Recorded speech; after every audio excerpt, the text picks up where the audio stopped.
World News in 5. News and developments making headlines around the world in 5 minutes.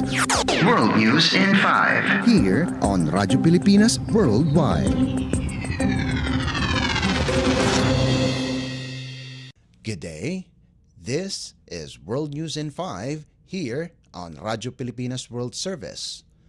The United Nations Security Council has voted to support the Israel-Gaza ceasefire as proposed by the United States. With a vote of 14-1, the proposal carries out a full and complete ceasefire, the release of hostages held by Hamas militants, the return of the remains of deceased hostages, and the exchange of Palestinian prisoners. Only Russia abstained from the vote, while the 14 other countries voted in favor of the resolution.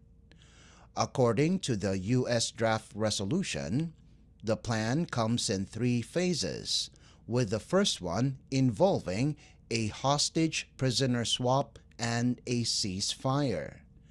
The second phase calls for a permanent end to hostilities, including the full withdrawal of Israeli forces from Gaza.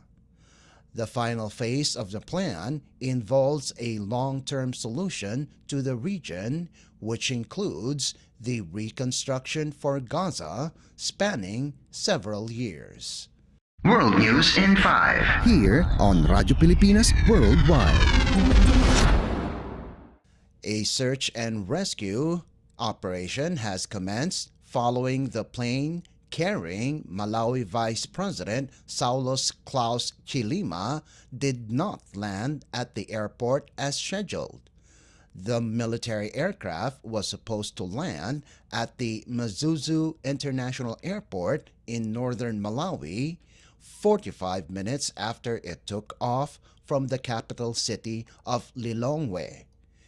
In a government news release, authorities said all efforts by aviation authorities to make contact with the aircraft since it went off the radar have failed thus far. Malawi President Lazarus Chakwera was supposed to undergo a working visit to Bahamas but has canceled and has called for an immediate search and rescue operation. In 2022, the Vice President was stripped of his duties after being charged for bribery, but later was dropped following a notice to discontinue was filed by the head prosecutor. World News in 5. Here on Radyo Pilipinas Worldwide. And news from the Philippines Foreign Service Post. In celebration of 75 years of Philippines-Canada bilateral relations and Filipino Heritage Month in Alberta, the Philippine Consulate General in Calgary held a vernissage for its 3rd annual art exhibition entitled Contemplating the Tapestry of Filipino-Canadian Connections on June 3rd at the Dr. Jose Rizal Hall of the PCG Calgary.